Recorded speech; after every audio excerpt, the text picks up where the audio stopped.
ఇప్పుడు మీ జుట్టు రాలడం పూర్తిగా తగ్గిపోతుంది. Prismos be fall cure miracle herbal hair oil తో. నమస్తే, నేను విజయ్. ఎన్నికల్లో ఘోర ఓటమి తర్వాత జగన్మోహన్ రెడ్డిలో మార్పు కనిపిస్తుందా? ముఖ్యంగా పవన్ కళ్యాణ్ విషయంలో ఆచితూచి వ్యవహరించాలని నిర్ణయించారా? అందులో భాగంగానే పిఠాపురం వెళ్ళినా కూడా పవన్ పేరు అసలు జగన్ పలకలేదా? దీనిపైన విశ్లేషణ చేయడానికి మనతో పాటు పొలిటికల్ అనలిస్ట్ చందు శ్రీనివాస్ గారు స్టూడియోలో ఉన్నారు. నమస్తే శ్రీనివాస్ గారు. నమస్కారం విజయ్ గారు. గతంలో జగన్మోహన్ రెడ్డి గారు ఏ పర్యటనలో ఉన్నా, ఏ సభలో ఉన్నా పవన్ కళ్యాణ్ గారి మీద విరుచుకుపడేవారు. కానీ ఇప్పుడు ఎక్కడ కూడా పవన్ ప్రస్తావనే తీసుకురావట్లేదు. ఏంది మార్పు? అంటే చెప్పి ప్రభుత్వాన్ని దించాడనేది ఆయనకు అర్థమైంది.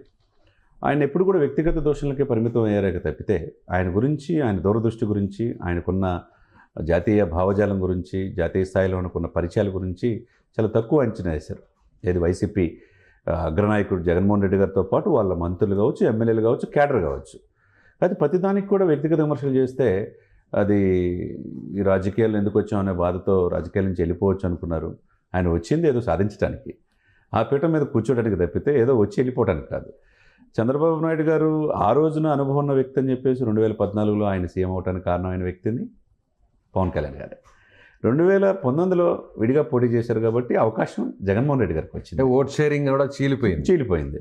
ఇప్పుడు అదే 2024లో ఏంటి కలిసి పోటీ చేశారు కాబట్టి కలిస్తే కష్టం అని చెప్పి తెలుసు కాబట్టి వీళ్ళిద్దరిని విడగొట్టడానికి రకరకాల ప్రయత్నాలు చేశారు. గెస్ట్లు ఇచ్చారన్నారు, దశాబ్దం పైన ఉన్నాడు, కనీసం జడ్పీటీసీ కూడా గెలవలేదన్నారు, దత్తపుత్రుడు పదే పదే మాట్లాడేవారు. అదే విజయ్ గారు ఎప్పుడు ఎదుటి వ్యక్తిని తక్కువ అంచనా వేయకూడదు, మూలాలు మర్చిపోకూడదు. తన అన్నగారి నుంచి రాజకీయాలు నేర్చుకున్నాడు. ఈ రోజున దశాబ్దం పైన ఉన్నాడు, ఎక్కడ గెలవలా.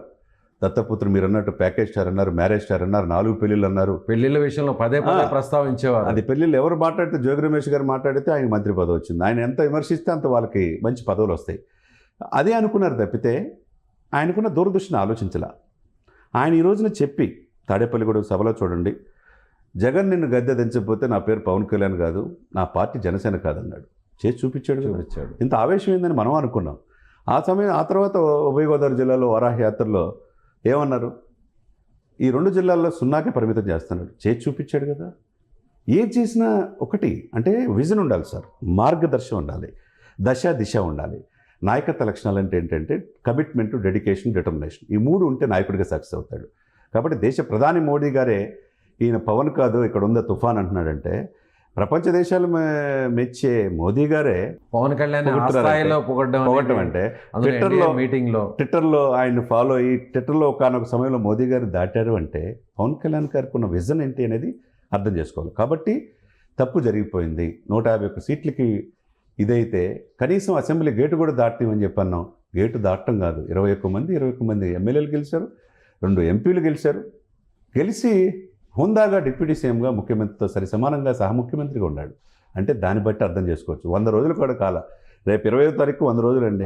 ఈ 100 రోజుల్లోపే వరల్డ్ రికార్డు చూసారుగా. ఎన్ని 13,326 గ్రామాల్లో గ్రామ సభలు పెట్టడం. తర్వాత మొన్న బుడమేరులో పొంగిపోతే దాదాపు ఎన్ని ప్లేసులు 400 గ్రామ పంచాయతీలకు ఒక్కొక్క పంచాయతీకి ₹1,00,000 ఇచ్చారు. 400 లక్షలు 4 కోట్లు ఇచ్చాడండి. జగన్మోహన్ రెడ్డి గారు రూపాయలు ఇచ్చాడా? ఆయన వ్యాపారాల నుంచి తీసి ఏ రోజున ₹10 ఇచ్చాడా? ఏ రోజు చేయలా. తన బిడ్డల డిపాజిట్లు కూడా కరిగించి ₹34 కోట్ల కౌలు రైతులకు 5,500 మందికి ఇచ్చాడు. ఏ రోజు ఎమ్మెల్యే గెలిపించిపోయినాయి ప్రజలకి. ఏదో ఈ రాష్ట్ర ప్రజలకు చేయాలన్న తపన తప్పితే ఆయనకి ఏది లేదండి. ఆయనకి పదవి వ్యామోహం లేదు. కాబట్టి ఈ రోజున జనం అక్కడ ఆయన్ని దళిత బడుగు బలహీన వర్గాల ఆశాజీతంగా 89% సప్రెస్డ్ గ్రూప్స్ నేతగా ఈ రాష్ట్రానికి ముఖ్యమంత్రి కావాలని చూస్తున్నారు. కాబట్టి తప్పు జరిగిందని చెప్పి జగన్మోహన్ రెడ్డి గారు ఈరోజు గ్రహించారు. కాబట్టి ఎక్కడ కూడా పవన్ విమర్శించొద్దు అంటున్నాడు. అంటే ఇంత భారీగా ఓడిపోవడానికి, అంటే ఒక్కసారిగా 11 సీట్లకే పరిమితం అవడానికి పవన్ని ఈ స్థాయిలో టార్గెట్ చేయడం కూడా ఒక రీజన్ అనుకోవచ్చు. డెఫినెట్గా అంతే కదండి. ఇప్పుడు అందరికీ తెలుసు, రోజా గారు ఏమన్నారు, పేరు నానేమన్నారు, కొడాలి నానేమన్నారు, వంశీ ఏమన్నారు, అంబటి రాంబాబు ఏమన్నారు, లేకపోతే వీళ్ళందరూ దువ్వాడు ఏమన్నాడండి. దువ్వాడైతే ఏకపతివ్రతుడు లాగా ఆయన హిందూ సనాతన సంప్రదాయాన్ని గౌరవించాలన్నాడు. ఈరోజు ఏమైంది? వాళ్ళ భార్య పిల్లలు వచ్చి ఏం చేస్తున్నారు, ఏం జరుగుతున్నారు? ఇటువంటి వాళ్ళందరూ కూడా ఆయన విమర్శిస్తే ఆయన హ్యాపీగా ఉందని ఉన్నాడు. రష్యన్ మహిళ హ్యాపీగా మ్యారేజ్ చేసుకొని వారణాసి తీసుకెళ్ళిన, అయోధ్య తీసుకెళ్ళిన, మోదీ గారి దగ్గర తీసుకెళ్ళిన కొడుకుని, భార్యని, పిల్లల్ని తీసుకుని వెళ్తున్నాడు. ఇస్రోకి తీసుకెళ్తే కూతురు తీసుకుని వెళ్ళాడు. అతను హ్యాపీగానే ఉన్నాడు. ఇక్కడ ఏంటంటే ఎప్పుడు కూడా వ్యక్తిగత దోషంలోకి వెళ్ళకూడదు. రాజకీయాలు వ్యక్తిగతంగా అవసరంలా. రాజకీయాల్లో హుందాగా ఉండాలి అనేది మొదటి నుంచి కూడా అందరూ చెప్తుంటారు, అదే ఫాలో అది అవ్వాలి. ఫాలో అవ్వాలి. అది మరీ శుద్ధి మించి వెళ్ళిపోయింది కాబట్టి ఆంధ్రప్రదేశ్లో ఇది కాదు ప్రజలు చూసింది. పవన్ యొక్క చిత్తశుద్ధి, కమిట్మెంట్, ప్రజలకి ఏదో చేయాలన్న ఆలోచన ఉంది కాబట్టి ప్రజలు ఈ రోజున మ్యాండేటరీ 100% ఇచ్చారు.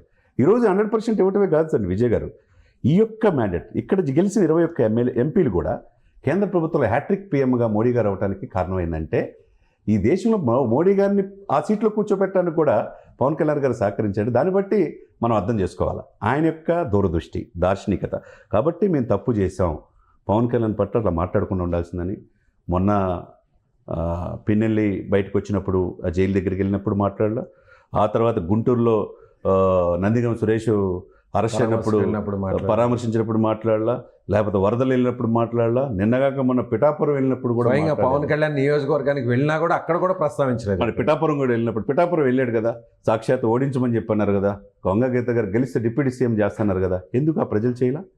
ఆయన మెజార్టీ 60,000 తగ్గిపోయింది, ఈయన మెజార్టీ 70,700తో గెలిచాడు. అంటే శాశ్వత చిరునామాగా పిఠాపురం మార్చుకున్నాడు. అంటే ప్రజలు కావాల్సిందంటే పరిపాలన చేయగలరనే నమ్మకం కావాలి. ఆ నమ్మకాన్ని దశాబ్దం పైన ప్రజల్లో ఉన్నాడు కాబట్టి, కలిగించాడు కాబట్టి ఈరోజు పవన్ కళ్యాణ్ గారు అంత అద్భుతమైన జాతీయ నాయకుడిగా ఎమర్జాడు. అలాగే భారీ మెజారిటీతో అంటే 100% ఆయన విక్టరీని సాధించారు పవన్ కళ్యాణ్ గారు, జనసేన పార్టీ. ఎక్కడ కూడా గెలిచిన తర్వాత హుందాగానే ఉంటున్నారు. ఎక్కడ కూడా వైసీపీ మీద ఎక్కడ కూడా విరుచుకుపడలేదు, ఎక్కడ ఘాటైన విమర్శలు చేయలేదు. సో అందుకనే జగన్ కావచ్చు వైసీపీ వెయిట్ చేస్తుంది అనుకోవచ్చు. అంతే కదా, అంతే కదా.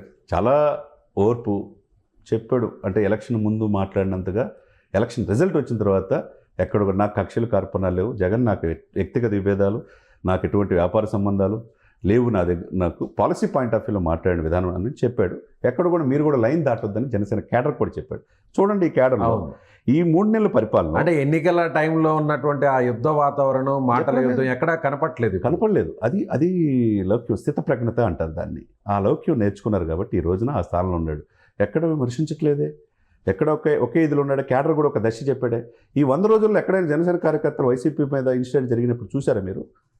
టీడీపీ అయినా చూసుంటారు కానీ ఏపీ వైసీపీ మధ్య ఘర్షణ జరిగినాయి కానీ ఎక్కడ జనసేన జరగల. అంటే నాయకుడు అనే వ్యక్తికి నమ్మకం అంటే ఎలా ఉంటుంది అనేది పవన్ కళ్యాణ్ ఒక దార్శనికుడిగా, ఒక సరికొత్త రాజకీయ దిశగా పవన్ కళ్యాణ్ గారు ముందుకెళ్తున్నారు.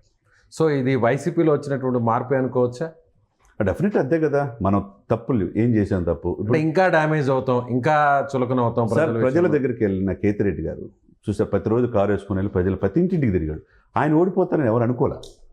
చూసారు కదా మనం. అవును, ధర్మవరము ఆయన బీజేపీ గెలిచింది. ఆయన ఏమన్నాడు, మేము ఓడిపోవటానికి కారణం పవన్ కళ్యాణ్ గారు.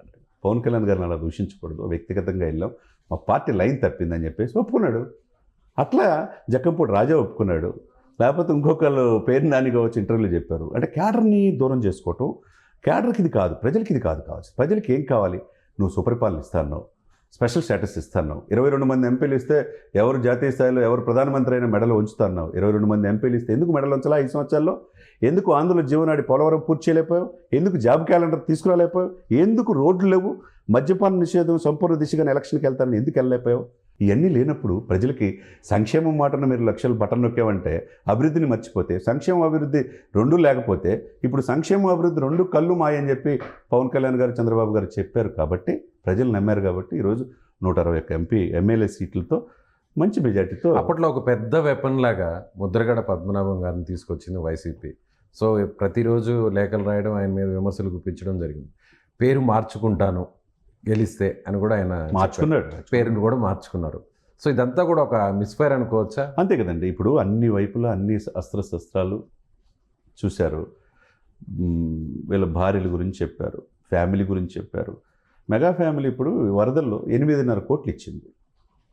2 కోట్లు ఇప్పుడు వాయనాడుకు 1 కోటి రూపాయలు ఇస్తే రాష్ట్ర తెలంగాణకి, ఆంధ్రప్రదేశ్కి రామచరణ్ గారు, చిరంజీవి గారు కలిపి 2 కోట్లు ఇచ్చారు.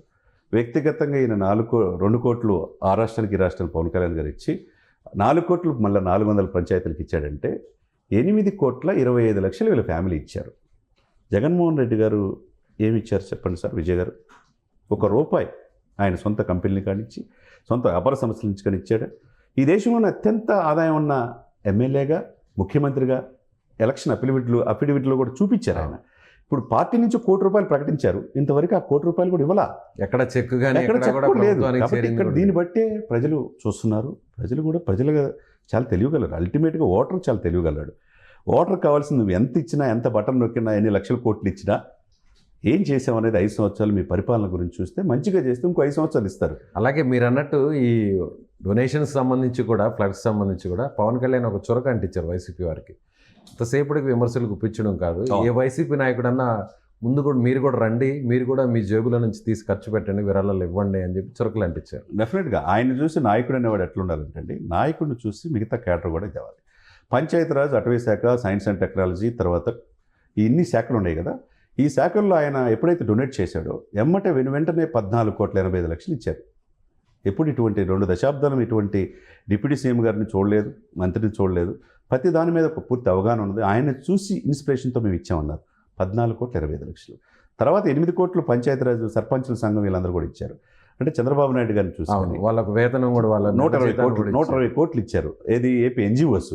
ఇంత స్థాయిలో కార్పొరేట్ సంస్థలు కావచ్చు, అనేక సినిమా ఇండస్ట్రీ మొత్తం కదా, ఇండస్ట్రీ, జూనియర్ ఎన్టీఆర్ గారు కావచ్చు, లేకపోతే చిరంజీవి గారు కావచ్చు, లేకపోతే నిన్నగాక బాలకృష్ణ గారు, సిద్ధు జొన్నలగడ్డ, వీళ్ళందరూ ఎందుకు వెళ్ళారు, ఎందుకు సేవ చేస్తున్నారు, మహేష్ బాబు గారు కావచ్చు, ప్రభాస్ గారు, నాగార్జున గారు, ప్రభాస్ గారు అయితే ఎక్కువ స్థాయిలో చేస్తాడు. ఇంత స్థాయి చేయాలన్న ఆలోచన ఎవరు, నాయకత్వాన్ని బట్టి ఉంటుంది.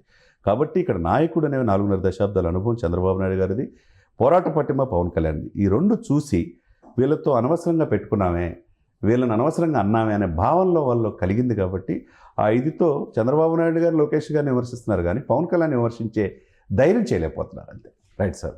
ఇది పవన్ కళ్యాణ్ని గత ఎన్నికల సమయంలో టార్గెట్ చేయడం వల్ల, ముఖ్యంగా పర్సనల్గా విమర్శలు చేయడం వల్లే వైసీపీ ఎక్కువ డ్యామేజ్ అయింది. అందుకే ఘోర ఓటమిని చవిచూసింది. అందుకనే ఇప్పుడు వైసీపీ పవన్ పేరెత్తాలంటే ఆలోచన చేసే పరిస్థితి ఏర్పడిందని చంద్ర శ్రీనివాస్ గారు చెప్తున్నారు. Thank you so much. Suman టీవీలో మీ పర్సనల్ అండ్ బిజినెస్ ప్రమోషన్స్ కోసం కింది నెంబర్కి కాంటాక్ట్ చేయండి.